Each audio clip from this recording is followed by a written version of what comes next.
¿Qué tal? ¿Cómo están ustedes? Muy buenas tardes. Miércoles 9 de abril.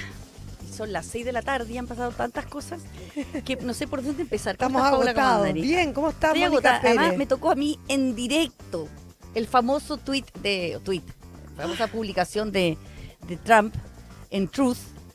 Entonces era un despelote, podríamos decir, pero coloquialmente hablando. Pero lo que es que una persona tenga al mundo en vilo, porque una Totalmente decisión de él, Mira, en una red social, impactó al mercado de una manera inmediata. no, bueno, primero Todos eso. los mercados, en realidad. ¿Ah? Todos los mercados. A todos en los realidad. mercados, a todo cambió todo. Bueno, fue una sensación de alivio y todo, pero lo que más me llamó la atención fue que yo, imagínate, periodista, ahí, simple periodista, tratando de entender, o sea, obviamente que uno entiende el inglés y entiende las palabras, pero realmente interpretar la publicación de Trump. Entonces empecé a preguntarle a mi fuente, que saben, por que son los supuesto. expertos en esta materia. Nadie me decía, estamos en la misma. Si es que no se entiende.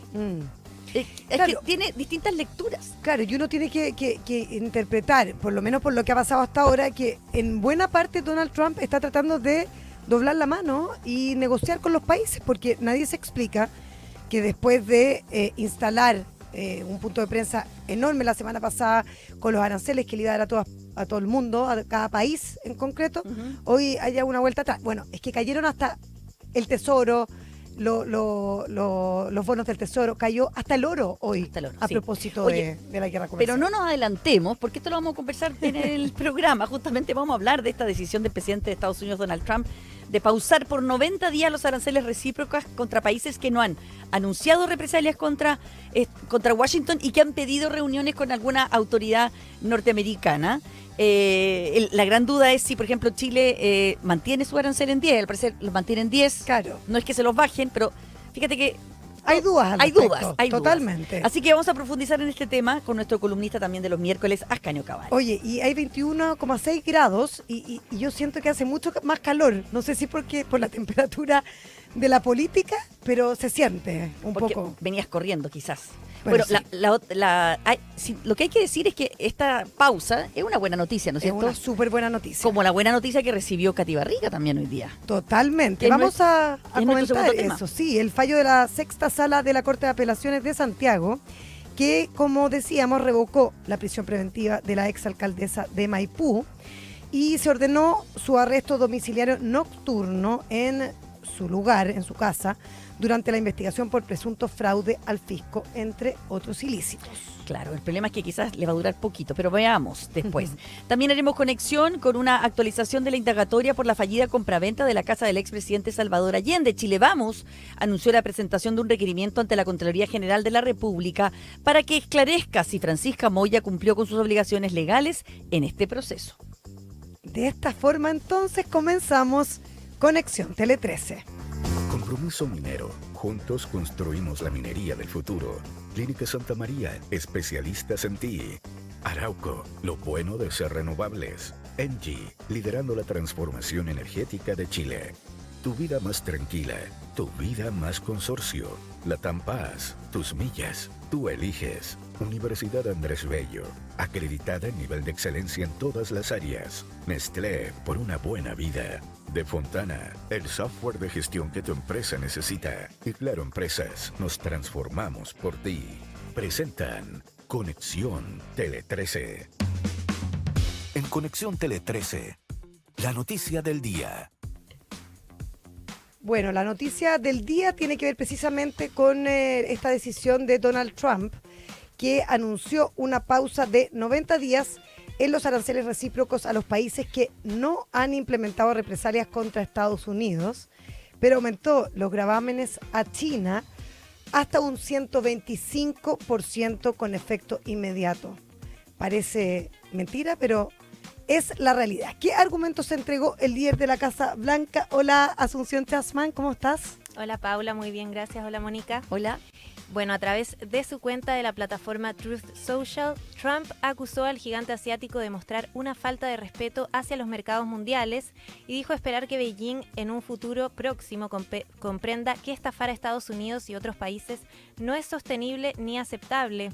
Esto luego de que el gobierno de China elevara a 84% los aranceles a bienes provenientes del país norteamericano, apuntando a la necesidad de fortalecer los lazos estratégicos con sus naciones vecinas. Tras la determinación de Trump, Wall Street anotó un fuerte impulso. El índice S&P 500 registró un alza de 9,52%, su mayor aumento diario desde la crisis financiera global de 2008, mientras que el Nasdaq subió 12,16% y Dow Jones un 7,87%.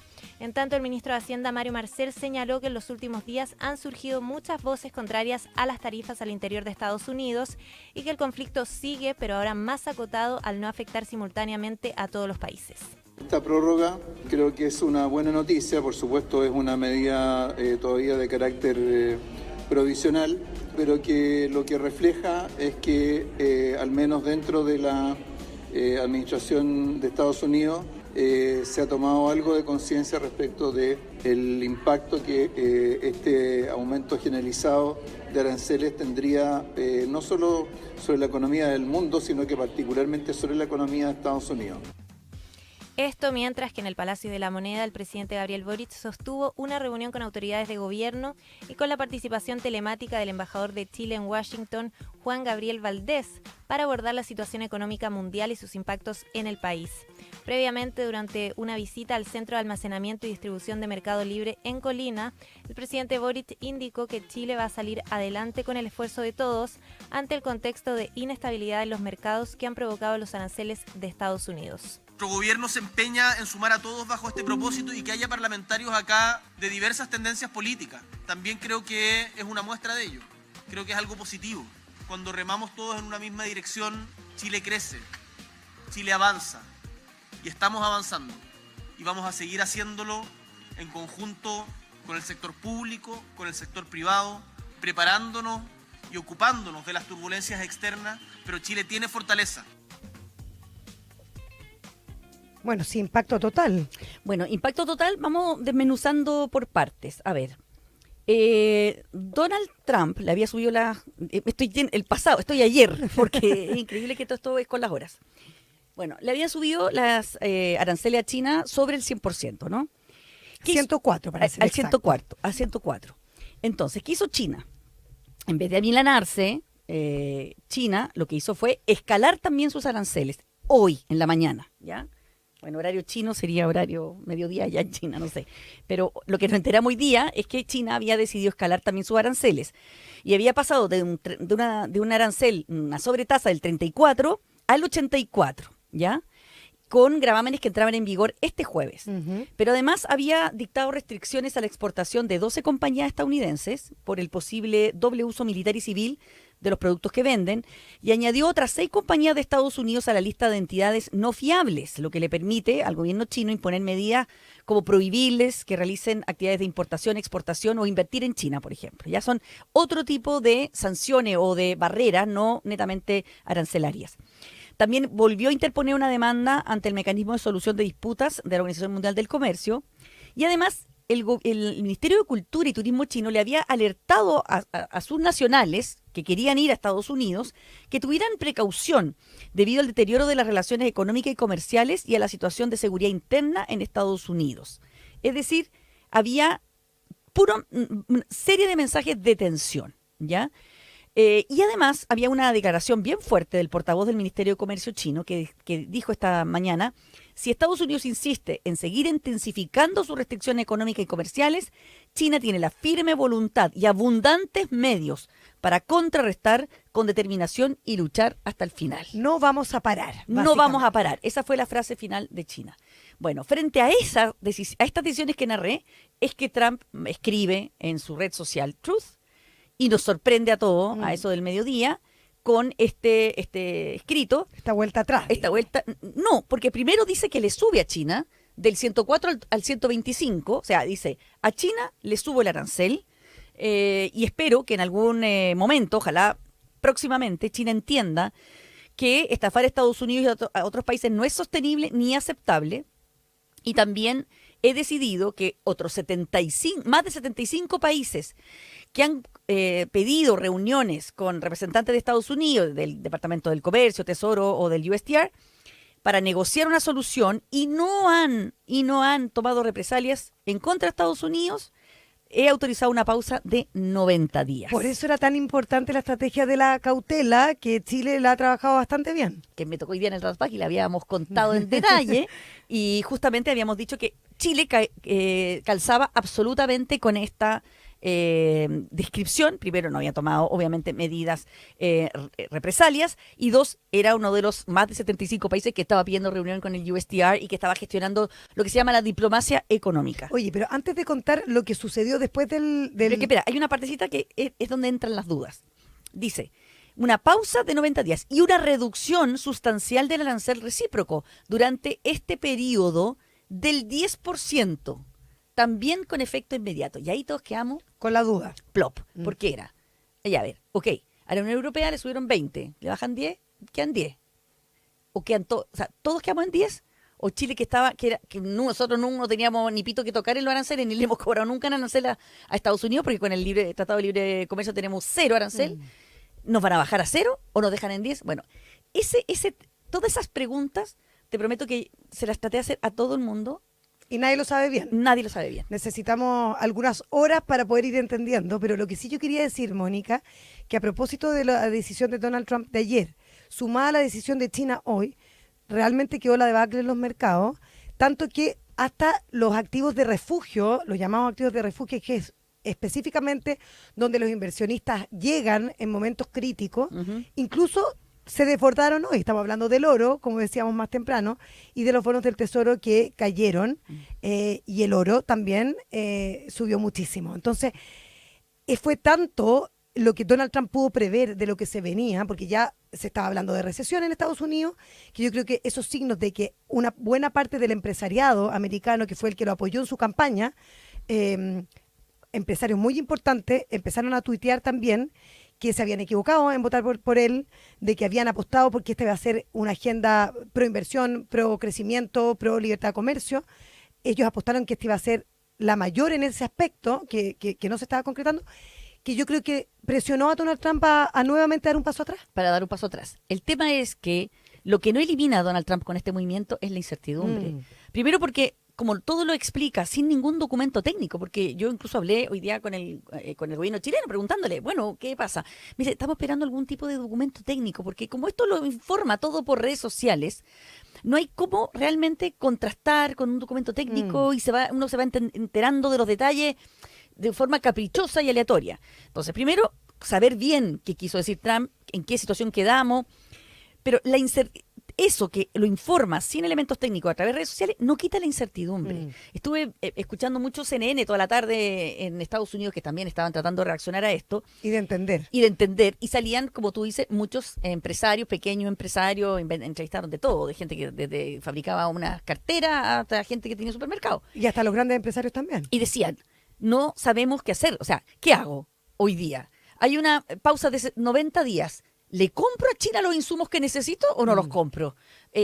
Perdón, a China no, a Vietnam, por ejemplo, que le habían cambiado el arancel, porque a Vietnam tendrán que haberle bajado 10. Claro, de 25 o 26. No, creo que está en 46. 46, no, perdón. Vietnam en 46. La India estaba en 26, que era lo que estaba pensando, por ejemplo, en compañías como Apple, que tienen todas sus fábricas en China, traspasarse, por ejemplo, a la India para poder mandar los productos a Estados Unidos. Porque... Claro, lo que decían en general era, los distintos emprendedores que entrevistaron fue, sí, está bien, todo el mundo alegre con la pausa, los mercados reaccionaron así, con alegría, claramente, ¿no es cierto? El S&P subió un 9,5% después de varias jornadas de caída súper intensas. Súper intensa, o sea, realmente, los mercados reaccionaron con alegría, está bien. Oye, estamos todos S&P contentos. es su mayor ganancia en un solo día desde octubre de 2008. Imagínate. Bueno, el punto es que el factor incertidumbre no está fuera de la mesa todavía. Y esa es la complicación. Primero, todo el mundo tratando de entenderlo, todo el mundo tratando de saber cuál será el próximo movimiento. ¿Será que caprichosamente mañana quite la pausa de 90 días? ¿Será que nunca va a volver a lo mejor nunca va a afectar a los países que no eran tan importantes o no eran sus enemigos comerciales, a los países que no teníamos, por ejemplo, un superávit comercial con ellos. Claro. Es como Claro, además que el cálculo de qué países tenían un super déficit comercial tampoco nunca lo Nunca lo entendió tocó. bien porque era súper antojadizo. No, o sea, fue las sanciones tarifarias fueron para todos, pues. Claro, pero supone que había una fórmula, que era una fórmula Muy totalmente indescifrable.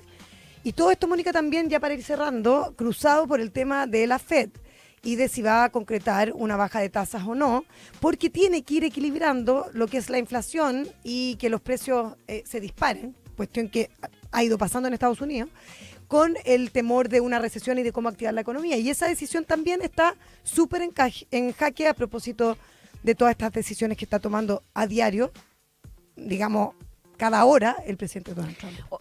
Solamente decir que, evidentemente, ante esta incertidumbre, se reunieron en el Palacio de la Moneda a las 4 de la tarde. El presidente Gabriel Boric citó al canciller, al ministro de Hacienda, de Agricultura, Minería, Ciencia, Economía y Relaciones Económicas Internacionales y al embajador de Chile en Estados Unidos vía telemática, Juan Gabriel Valdés. De esta reunión ya salió la vocera y dio algunas impresiones.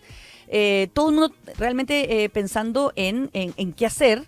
Y también Mario Marcel, el ministro de Hacienda, tiene mañana esta importante reunión donde citó a todos los ex ministros de Hacienda y ex presidentes del Banco Central, incluyendo la actual presidenta, para hablar, para ver qué hacemos, cuáles son las perspectivas, qué experiencia tiene cada uno de ellos, cómo enfrentar este tema que tiene que ver, por supuesto, con los aranceles, pero no tanto con los aranceles, sino con esta sensación de incertidumbre de que cualquier día puede ocurrir algo que no tiene que ver con ningún fenómeno económico, sino que son decisiones políticas que toma Trump, porque esto es una crisis política más que nada, y que te cambia el mapa de un minuto para otro. Yo creo que en eso están las autoridades chilenas y por lo que yo reporté con los empresarios, están muy conformes cómo está actuando el gobierno en el sentido de que están en consultas permanentes, reuniones permanentes, con un monitoreo permanente a través de los agregados comerciales que tenemos en todo el mundo.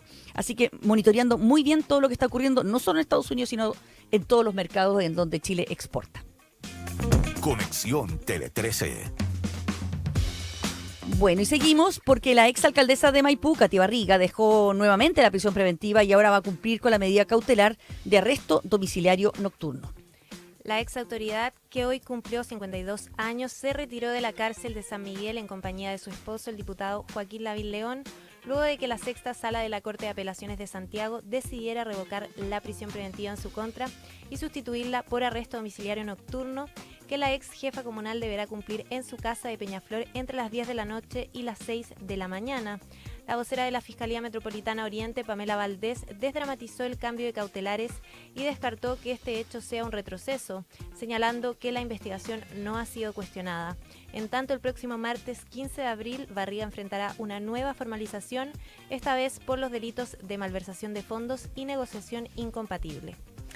Bueno, efectivamente hay mucha duda de cuánto pueda durar esta nueva cautelar, que es la prisión, o sea, el arresto domiciliario nocturno, porque por cuarta vez la exalcaldesa de Maipú, Katy Barriga, que está siendo investigada, recordemos, por varios delitos de corrupción, va a salir de la cárcel, luego de que la Corte de Apelaciones de Santiago, la sexta sala, considerara, Mónica, es importante, fue un fallo unánime, Así es. de que la función cautelar, en el fondo, la prisión preventiva en este caso, no puede ser confundida con la fase de juzgamiento, porque Katy Barriga sigue siendo inocente hasta ahora.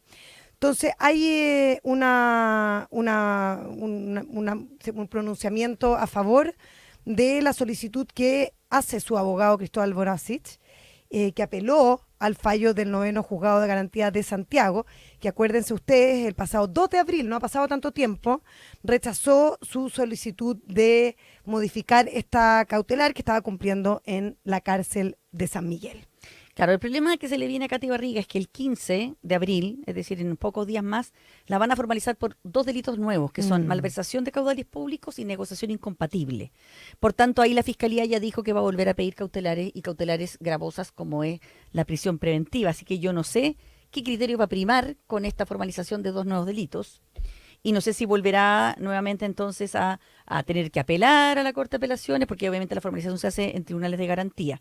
Pero por ahora, y para su alegría, ella sale de la cárcel y hoy día va a pasar su cumpleaños en su casa y además con algo que ni siquiera su propia defensa ni ella misma había pedido, que era solo arresto domiciliario nocturno. Claro, ni siquiera total. Ella había pedido incluso el total, es decir, está siempre presa en su casa. Sin embargo, incluso va a poder salir durante el día. Cuando salió hizo declaraciones. Sí, hizo declaraciones, tal cual. Dijo, no soy lo que ustedes dicen, ni soy lo que me hicieron.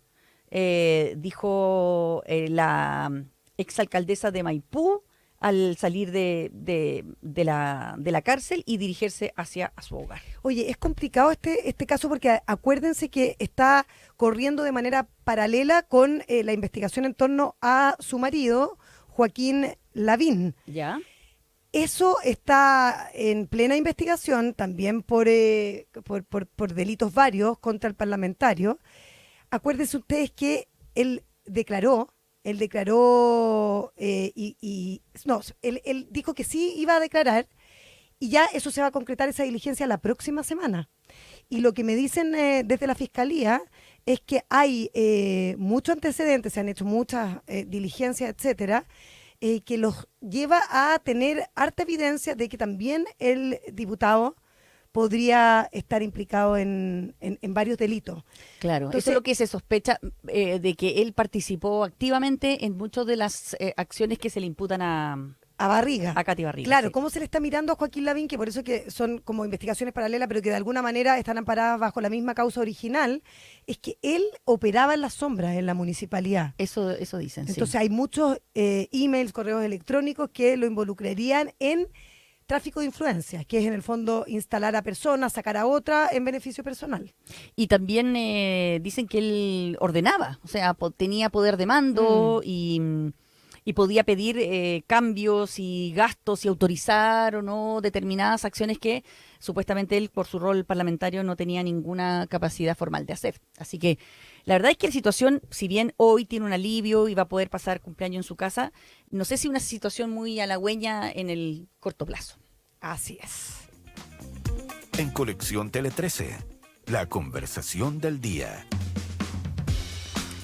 Bueno, la conversación del día tiene que ver con el caso de la fallida compra-venta de la casa del expresidente Salvador Allende, que continúa escalando en busca de responsables. Desde la oposición y el oficialismo presionan por la permanencia de la jefa de la División Jurídica Administrativa de las Express, la abogada Francisca Moya, mientras que en el gobierno el ministro Álvaro Elizalde destacó que el presidente Boric hizo valer las más altas responsabilidades. Chile Vamos anunció que presentará un requerimiento ante la Contraloría General de la República para que se pronuncie sobre si Francisca Moya cumplió con sus obligaciones legales en la fracasada compraventa de la casa del expresidente Salvador Allende. Esto mientras que el diputado y candidato presidencial del Frente Amplio, Gonzalo Vinter, defendió la permanencia de la jefa de la División Jurídica Administrativa de las Express al indicar que su tarea era revisar las inhabilidades del Estado y no las del vendedor, lo que calificó como dos cosas distintas. Diferente posición tiene el diputado del PPD, Raúl Soto, quien llamó directamente a La Moneda a evaluar la continuidad de Francisca Moya. Me parece que es la hora que el gobierno evalúe definitivamente la continuidad de la señorita Moya, porque se hace insostenible que con las consecuencias que este caso ha tenido, ella se mantenga en su cargo habiendo cumplido un rol que era crucial para haber evitado que se llegara al punto al cual se llegó. En tanto, al interior del Partido Socialista se estarían evaluando los nombres del diputado Tomás de Rementería y de Andrés Santander para reemplazar a la senadora Isabel Allende una vez que sea destituida. Por otro lado, el ministro del Interior, Álvaro Elizalde, desmarcó al gobierno de las críticas que realizó la parlamentaria en su último discurso como senadora y resaltó que el presidente Gabriel Boric hizo valer las responsabilidades. El presidente hizo valer responsabilidad al más alto nivel. Siempre se dice que el hilo se cortó por lo más delgado y el presidente le pidió la renuncia a la secretaria de Estado del ministerio donde estaba radicado este proceso. Entonces, si usted me pregunta, y aquí no se han hecho valer responsabilidades, todo lo contrario. Además, en mesa central, José Antonio Kast, candidato presidencial del Partido Republicano, acusó a la senadora Allende de abusar del poder y del apellido en la fallida gestión de convertir la casa del exmandatario en un museo.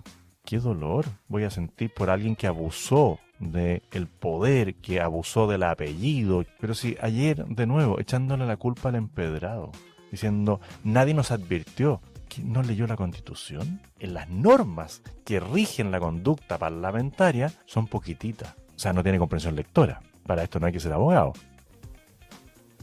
Bueno, en esto hay mucha polémica y está aumentando la presión en torno a Francisca Moya. Ya lo leía ahí, lo contaba Asunción Chasman. Se habla de amiguismo, porque resulta que hay declaraciones importantes del presidente donde justamente habla de esta relación de amistad y le sacan, siempre se investiga, ¿no es cierto?, ahí las distintas declaraciones. En febrero del 2019, el presidente Gabriel Boric le escribe, bueno, ellos fueron compañeros de curso en Derecho a la Universidad de Chile, y en febrero del 2019 él escribió lo siguiente: somos amigos hace más de 10 años, es de las personas más importantes que he tenido la suerte de conocer y la quiero tanto que nunca soy capaz de demostrárselo completamente. Me siento un poco afortunado de tener cerca a una persona como Francisca Moya Marchi. Se las presento, escribió en una publicación de Instagram. Evidentemente que esa publicación, más el hecho de la férrea defensa que hemos visto de ella tras sus declaraciones en la comisión investigadora, hacen que le lleguen dardos de todos lados, en el sentido de no se entiende cómo ella puede permanecer en el gobierno, a pesar de que diga que ya las responsabilidades políticas están pagadas con la destitución de la ministra de Bienes Nacionales. Pero en el fondo hay una duda razonable respecto de si ella está cumpliendo a la cabalidad con su trabajo o no, y qué hizo en este caso en particular, si falló o no. Y hay una evaluación negativa respecto de su gestión. Claro, a Francisca Moya, igual uno, si le revisa su currículum, es una mujer bien preparada. Es abogada de la Chile, hizo su máster en la London School of Economics, es candidata a doctorado, etcétera, etcétera. Por lo tanto, muchos dudan de si realmente ella no le alertó al presidente respecto de esta inhabilidad. Cuando le preguntan en la comisión investigadora respecto de si se lo había dicho el presidente, ella no contesta esa pregunta. O sea, en el fondo no quiso entregar, entre comillas, al presidente, y yo creo que está metiendo mucha presión para que ella salga, y la pregunta más bien es ¿cuándo podría salir? ¿Qué es lo que me dicen a mí al interior del oficialismo? El Partido Socialista está empujando la salida de la abogada Moya, pero también están evaluando no entregarlo tan rápidamente, porque si lo hacen, Mónica, es que ya tal vez va a escalar hacia arriba. Claro, solo queda el fusible del presidente después de... O algún otro ministro, Macarena Ló, o incluso el ministro Álvaro Elizalde, que en ese entonces era el ministro de las Express, básicamente el jefe de Francisca Moya. Entonces están complicadas las cosas porque además, por ejemplo, hoy Gonzalo Vinter, el candidato del Frente Amplio para las primarias, defiende a Francisca Moya por no alertar sobre inhabilidad, porque dice que eso hubiese sido involucrarse en una duplicidad de funciones. Eso molestó mucho al socialismo porque efectivamente querían bajarle un poquitito la presión, pero esto vuelve a generar mucho ruido porque el Partido Socialista sí quiere que alguien pague la responsabilidad, que pague en la moneda. En la moneda, en la exactamente. En la moneda. O sea, no solamente de un ministerio técnico o más alejado, como Bienes Nacionales, sino que alguien que sea de la moneda, del corazón de la moneda, del segundo piso, de las Express, Claro. que fue una de las tantas personas que visaron este tema. Esta operación. Sí, el punto es el siguiente. ¿Cómo no va a haber nadie en la moneda? A ver, primero, yo dudo que el presidente no haya sabido él mismo de esta limitación, porque fue diputado. Y porque, Claro. y porque es abogado. Y Bueno, por eso uno duda de que no haya sabido el presidente, pero todos los demás parlamentarios, pero además Isabel Allende. Todo el mundo. Bueno, pero que el presidente no haya sabido y que y abogado y parlamentario, en fin. Pero si no hubiera sabido, ya, no sabe, porque tiene muchas Pongámonos en ese escenario. preocupaciones. Ujú. ¿Cómo no va a haber alguien en la moneda? ¿Cómo no va a haber alguien en la moneda que tenga el trabajo de evitar meter autogoles? ¿O no? Parece inverosímil, la verdad. Las empresas privadas no tienen gestores de riesgo. No están vigilando, no hay, Por supuesto. no hay personas dedicadas a ver los riesgos que tiene una empresa, cómo no meter las patas, cómo hacer bien el trabajo, cómo no lo tiene la moneda. ¿Cómo no iba a haber alguien que le dijera, presidente, yo sé que tiene buenas intenciones, pero no se puede hacer como lo están pensando hacer? Porque ¿cómo no hubo nadie que dijera eso? Ahora, uno siempre pone en el otro lado de la balanza el que el presidente tenía muchas ganas de hacer este proyecto, transformar las casas de los expresidentes en museo. Varios cuestionan, incluyendo al senador Fidel Espinosa, que entrevistamos aquí mismo, que dice que en el fondo, cuando uno gobierna, dice Fidel Espinosa, con incondicionales, no son lo suficientemente leales para decirte cuándo estás actuando bien y cuándo estás actuando mal.